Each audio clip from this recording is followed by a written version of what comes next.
สบายดีพี่น้องมาจะขู่สุกคนยามมื้อเช้าต้นผมจะมาเตรียมกับเผาวให้ลูก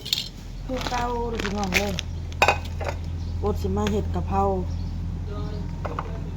อันนี้เพิ่นเอิ้นใส่กรอกว่ะพี่น้องเพิ่นเอิ้นฮอทดอกนะพี่น้องเนาะฮอทดอก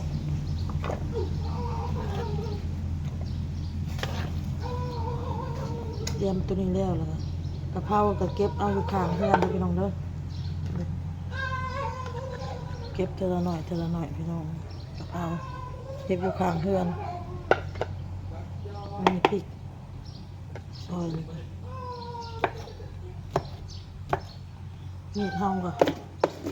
บ่เข้าอีหยังเลยมีดก็นะ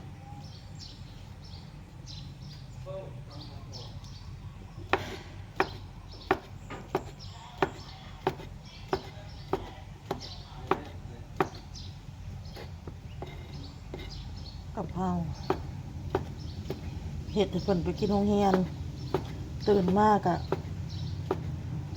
มีแต่หุงข้าวแล้วก็ดังไฟเฮ็ดกินเนาะแต่ก่อนผัดดังไฟหนึ่งข้าวสุกแล้วเพิ่นละจะได้เฮ็ดกินเนาะพี่น้องหุงข้าวแบบนี้แล้วเฮาเอามาเฮ็ดกินโรงเรียนอยู่ทางลาวนี่เพิ่นสิเข้าประมาณโมง8 โมงยังหรือว่า8 โมงประมาณนี้แหละคันเฮาไปส่งลูกแต่เช้าแล้วก็นั่งกระปกผู้เดียวเด้อพอประมาณ7 โมงนี่ผู้ปกครองเพิ่นสิเริ่มไปส่งลูกเพิ่นพี่น้องนี่หลายเลยเนาะพี่น้องเนาะเอาไว้หลายเลย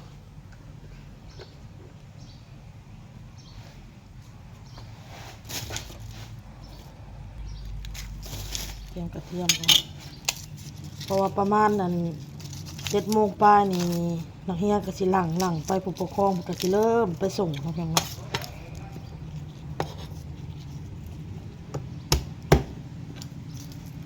กับข้าวให้ลูกไปกินพี่น้องก็สิมีไข่ดาวพี่น้องเลยเนาะแต่ไข่ดาวเขานำแน่เพราะว่า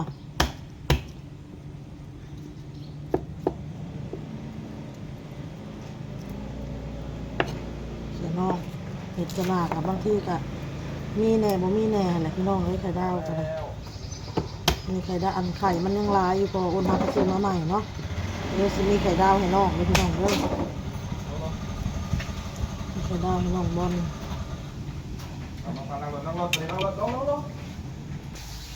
เห็ดแต่เมนูเก่าๆเห็ดแต่เมนูเดิมๆพี่น้องเลยเดี๋ยวข้าวเบื่ออ้นเด้อพี่น้องเด้อโอ้ก็สิมาทอดไข่ดาวก่อน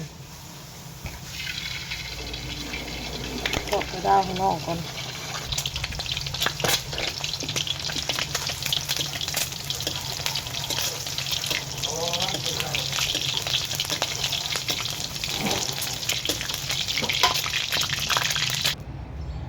ไข่ดาวก็ทอดแล้วนะพี่น้องมันอ้นก็เอากระเทียมลงเลยพี่น้องเลย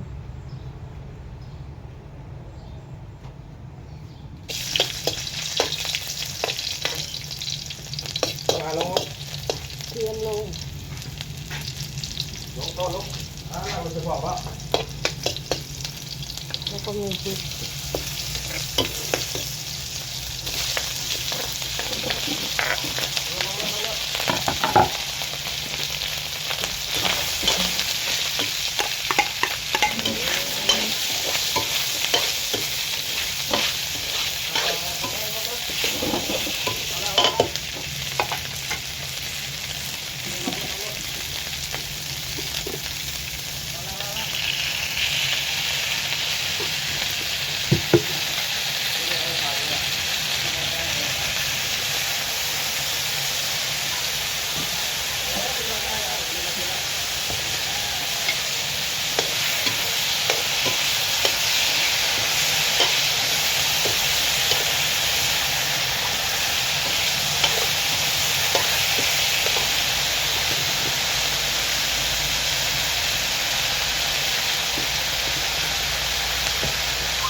ส่ใบกะเพราลง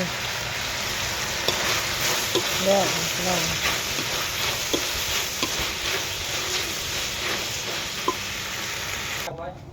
แล้วเราไปลอยผัดกะเพราไส้กรอกเอิญใส่กรอกเอิญฮอทดอกเอิญไปเอิญมาเนี่ยต้นนายผัดFCถามว่าตกลงไส้กรอกหรือฮอทดอกทั้งสองเลยพี่น้องเลยพี่น้องเราแซ่บแล้วเรียบร้อยเนาะอันนี้คือกล่องเข่าของน้องบอลเลยพี่น้องอ้นก็สิใส่เต็มแบบนี้กล่องง่ายๆแบบนี้เลยเพราะว่าเป็นกล่องไอศครีมเนาะอ้นล่างเก็บไว้ใส่กับข้าวให้ลูกพี่น้องเพราะว่ากับข้าวที่อ้นซื้อให้น้องนะคือน้องลืมแต่โรงเรียนแล้วก็กลับไปแล้วก็บ่เห็นเนาะพี่น้องเนาะก็ยังบ่ได้ซื้อแต่ว่าเฮาก็ใส่ตัวนี้ไปอันนี้ก็เป็นกล่องข้าวอันนี้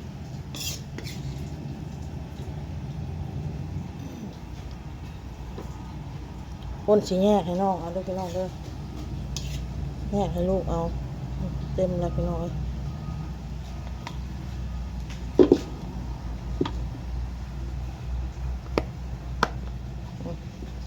เสร็จแล้ว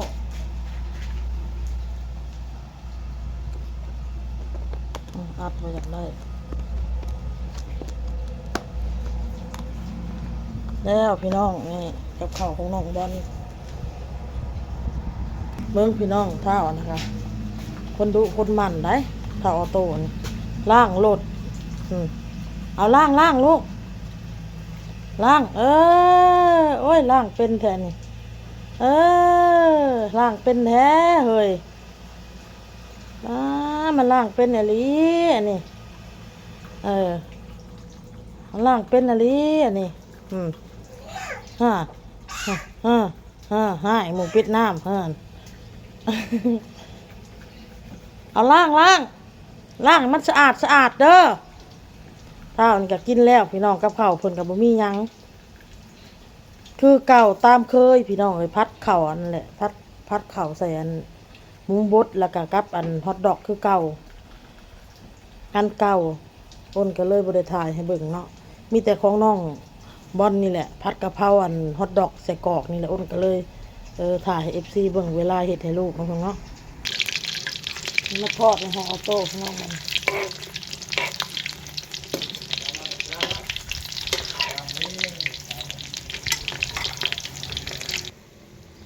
ส่วนแม่ก็สิกินอันนี้เด้อพี่น้องเด้อ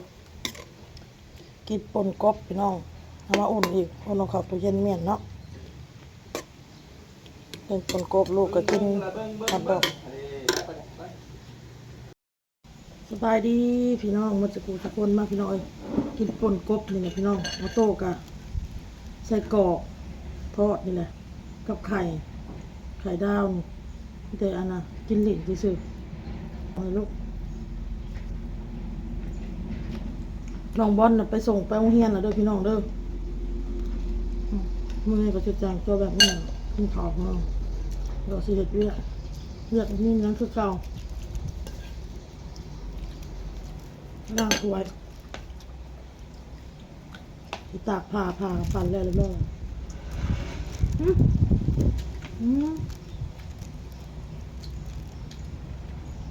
เอาวะ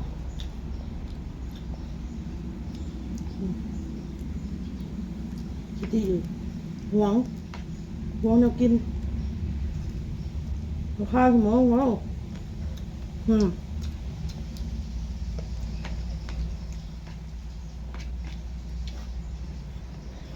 มีFCเปิดคอมเมนต์มาเนาะพี่น้องเนาะเพิ่นว่าที่FCเปิดคอมเมนต์มานะมันก็มีอันส่วนถูกเพิ่นว่าเนาะอย่าโกรธ FC เลยเนาะก็คืออัน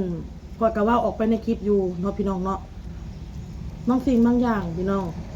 ที่ FC เปิดคอมเมนต์มานะอ้นบ่เคยโกรธบ่เคยเกลียดเนาะเป็นยังไงอ้นก็เห็นคลิปออกไปที่อ้นเห็นคลิปออกไปนะคืออ้นอยากว่าในมุมของตัวเองนะว่าจะมีคนอันเข้าใจเราไหมหรือไม่มีอันคนเข้าใจเราก็ไม่เป็นไรแต่อย่างน้อยเราก็ได้พูดในมุมของเราคือมันเป็นอย่างนี้